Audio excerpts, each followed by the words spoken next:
मेरा नाम आरवी है। मैं बहुत खुश थी कि मेरी शादी शिव से होने वाली है। शादी घर वालों की मर्ज़ी से तय हुई थी। मेरे बड़े भैया की शादी 6 महीने पहले ही हुई थी। मेरी भाभी का नाम प्रिया है। वो बहुत ही सुंदर और हंसमुख स्वभाव की लड़की है।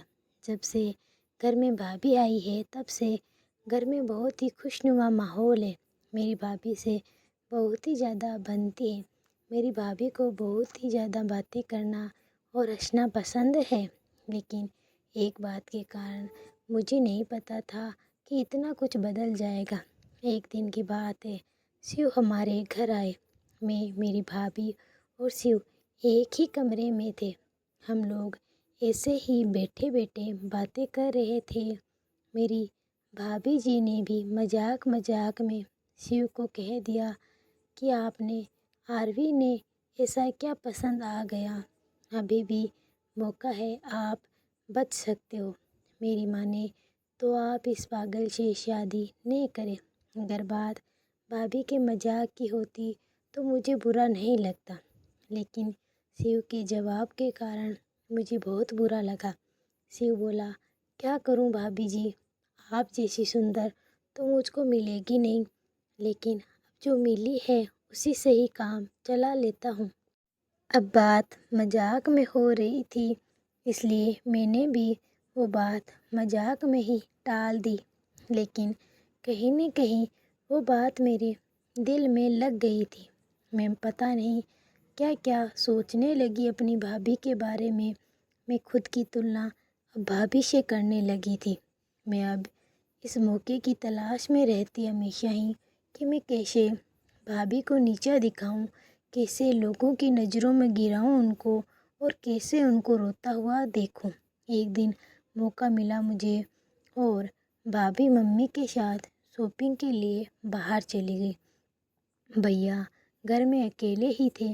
मैंने सोचा भैया को कुछ ऐसा बोलूं जिससे इन दोनों के बीच झगड़ा हो जाए।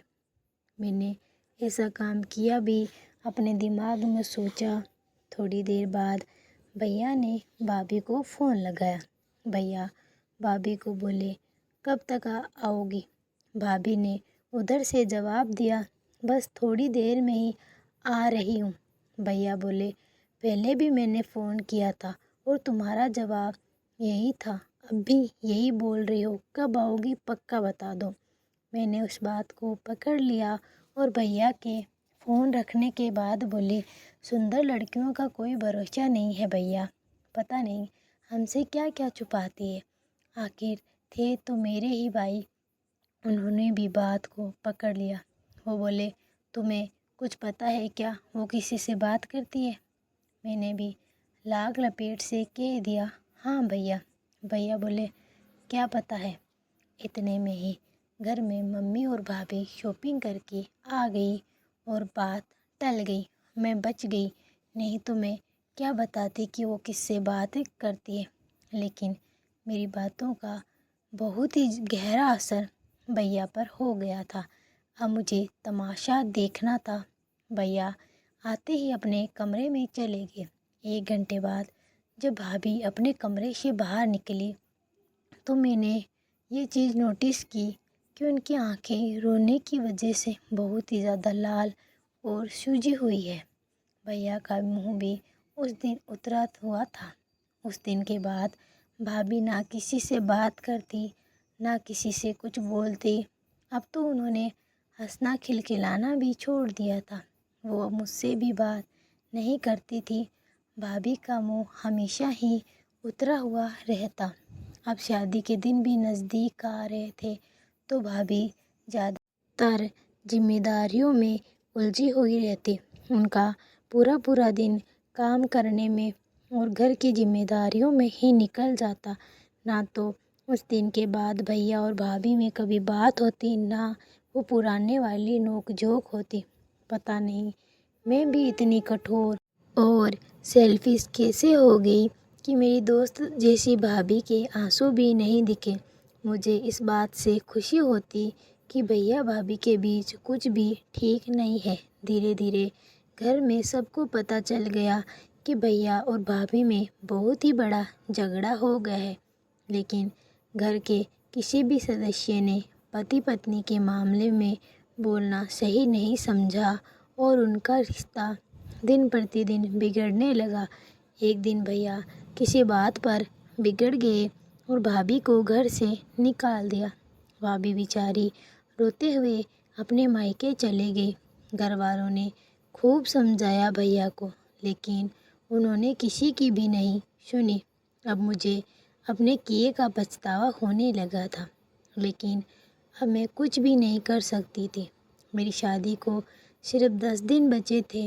मम्मी ने एक दिन भैया को बोला, प्रिया को ले आ घर पर शादी है, लेकिन उन्होंने लाने से मना कर दिया। तो मुझे लगा मुझे अब सच बता ही देना चाहिए कि ये सारा माजरा मेरे झूठ की वजह से फैला है। और मैंने हिम्मत करके सारा सच भैया को बता दिया। भैया पहले तो मुझसे काफ़ी नाराज़ हुए, लेकिन बाद में मान गए और मेरी भूल समझकर मुझे माफ़ कर दिया। अब सबसे बड़ी मुश्किल थी भाभी को घर वापस लाना।